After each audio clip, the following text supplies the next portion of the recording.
Welcome to my channel. Dear students, आप सभी का हमारे चैनल में हार्दिक स्वागत है।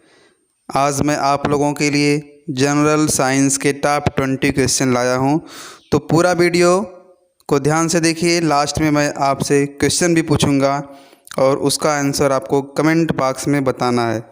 तथा बच्चों, सभी प्रकार के एंट्रेंस एग्ज़ाम से रिलेटेड सभी सब्जेक्ट को पढ़ने के लिए हमारे चैनल को सब्सक्राइब करें, लाइक करें और अधिक से अधिक शेयर करें, जिससे कि आने वाली हर वीडियो की नोटिफिकेशन सबसे पहले आप तक पहुंचे।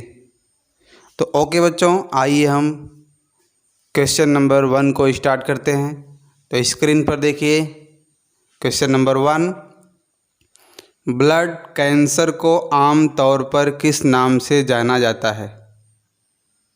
ब्लड कैंसर को आम तौर पर किस नाम से जाना जाता है? A. Leucoderma, B. Leukaemia, C. Anaemia, D.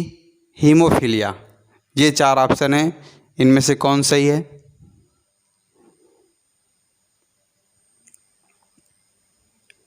तो जल्दी से आप गेस करिए। तो इसका राइट आंसर है बच्चों बी, ल्यूकेमिया। आइए देख लेते हैं ल्यूकोडर्मा का संबंध किससे है। तो ल्यूकोडर्मा का संबंध चर्म रोग से होता है और एनीमिया का खून की कमी से, हीमोफीलिया का रक्त का थक्का न बनने से। तो क्वेश्चन नंबर 2, पक्षियों के अध्ययन को क्या कहा जाता है? पक्षियों के अध्ययन को क्या कहा जाता है? A. Entomology, B. Ornithology, C. Birdology, D. इनमें से कोई नहीं।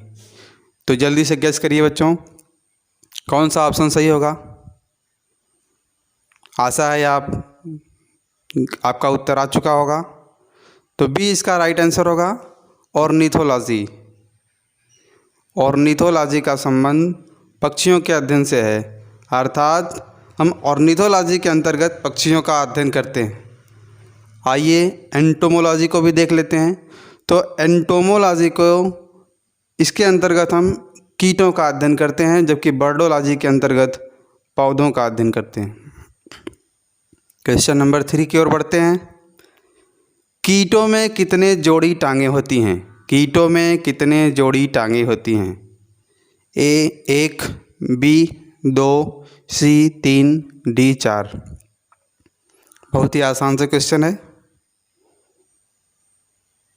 इसका राइट आंसर होगा बच्चों सी, 3 जोड़ी टांगें होती हैं, अर्थात 3 गुणे 2 6 टांगें होती हैं।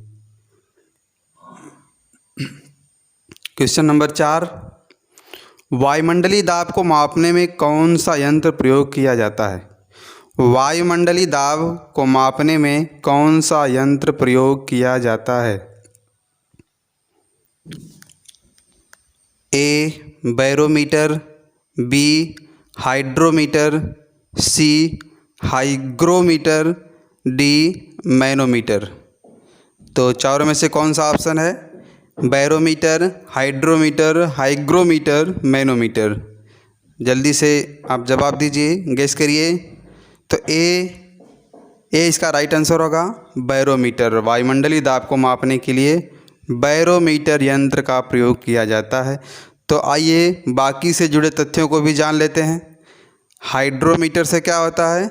हाइड्रोमीटर की सहायता से द्रव्य का आपेक्षिक घनत्व मापा जाता है और हाइग्रोमीटर से हवा में आर्द्रता, हवा में कितनी नमी है, इसे हम मापते हैं, जबकि मैनोमीटर से गैसों का दाब मापा जाता है बच्चों।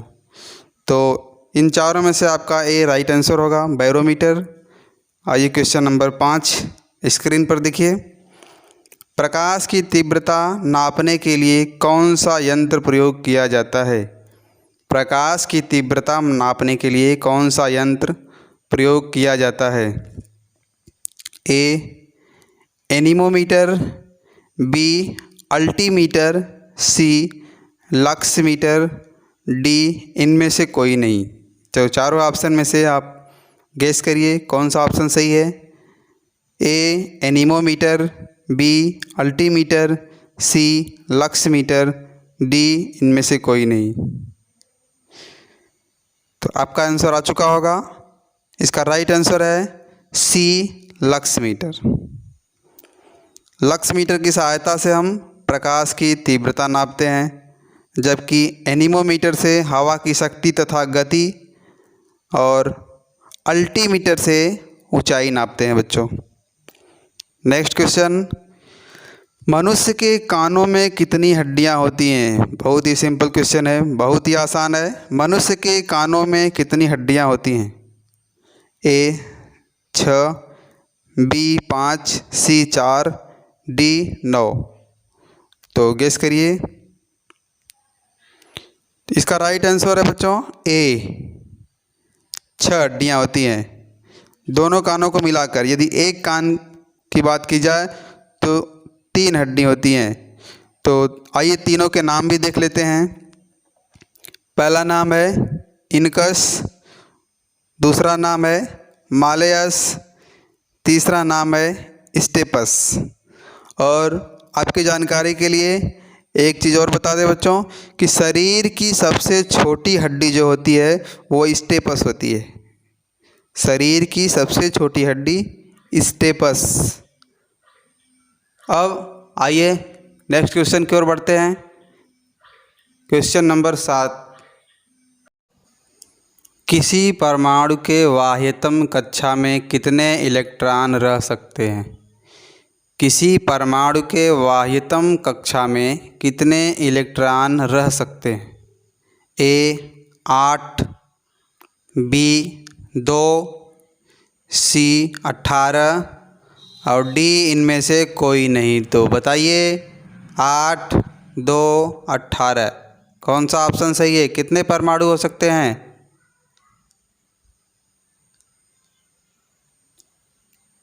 ए इसका राइट आंसर होगा बच्चों 8। किसी परमाणु के बाह्यतम कक्षा में कुल 8 इलेक्ट्रॉन रह सकते हैं। क्वेश्चन नंबर 8, एक हीटर में तार किस चीज़ से बना होता है? एक हीटर में तार किस चीज़ से बना होता है? ए टंगस्टन, बी तांबा, सी पीतल, डी नाइक्रोम। तो जल्दी बताइए, बहुत ही आसान क्वेश्चन है। टंगस्टन, तांबा, पीतल, नाइक्रोम, चारों में से कौन सा ऑप्शन सही है? तो आपका उत्तर आ चुका होगा। डी इसका राइट आंसर है नाइक्रोम। क्वेश्चन नंबर 9, साइटोलॉजी क्या है? साइटोलॉजी क्या है? ए बैक्टीरिया का अध्ययन, बी फसलों का अध्ययन, सी कोशिकाओं का अध्ययन, डी इनमें से कोई नहीं। कहने का तात्पर्य बच्चों, साइटोलॉजी में बैक्टीरिया का अध्ययन होता है या फसलों का अध्ययन होता है या कोशिकाओं का अध्ययन होता है। तो सी इसका राइट आंसर होगा, कोशिकाओं का अध्ययन। साइटोलॉजी के अंतर्गत कोशिकाओं का अध्ययन किया जाता है। क्वेश्चन नंबर 10, निम्न में किसका उपयोग अग्निशमन यंत्र में किया जाता है? A oxygen, B sulphur dioxide, C carbon dioxide, D इनमें से कोई नहीं। चारों में से बताइए कौन सा ऑप्शन सही है? सी इसका राइट आंसर है बच्चों, कार्बन डाइऑक्साइड। क्वेश्चन नंबर 11, साबुन में कौन सा क्षार उपस्थित होता है? साबुन में कौन सा क्षार उपस्थित होता है? A sodium hydroxide, B silicon dioxide, C calcium hydroxide, D इनमें से कोई नहीं। तो गैस करिए, समय बहुत कम बचा है आपके पास। आशा है आपका जवाब आ चुका होगा, आप गैस कर चुके होंगे। तो ए इसका राइट आंसर है, sodium hydra oxide. Next question की ओर बढ़ते हैं। पीलिया किस अंग को प्रभावित करता है? पीलिया, जो पीलिया नामक रोग होता है, किस अंग को प्रभावित करता है? ए वृक्क, बी यकृत, सी अग्न्याशय, डी इनमें से कोई नहीं। चारों में से कौन सा ऑप्शन सही है बच्चों? बी इसका राइट आंसर होगा, यकृत। क्वेश्चन नंबर 13 आइए देखते हैं। शरीर का सबसे कठोरतम भाग क्या है? शरीर का सबसे कठोरतम भाग क्या है? ए अस्थि, बी दंतवल्क, सी कपाट और डी अस्थि मज्जा। अस्थि, दंतवल्क, कपाट, अस्थि मज्जा, इन चारों में से कौन सा ऑप्शन सही है? जल्दी बताइए। शरीर का सबसे कठोरतम भाग क्या है? आशा है आपका जवाब आ चुका होगा। बी इसका राइट आंसर है, दंतवल्क। क्वेश्चन नंबर 14 की ओर बढ़ते हैं। किस प्रोटीन से नाखूनों, खुरों तथा सींगों का निर्माण होता है? ऐसे प्रोटीन का नाम बताना है बच्चों जिससे नाखून, खुर और सींग का निर्माण होता है। ए क्यूटाइड, बी काइटिन, सी कैरोटीन और डी इनमें से कोई नहीं। कौन सा सही है?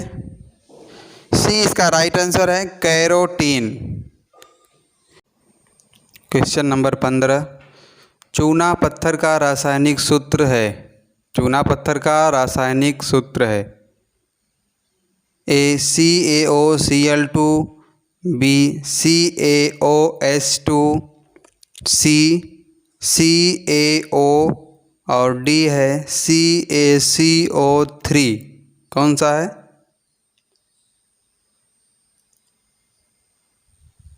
डी इसका right answer, CaCO3। Question number 16।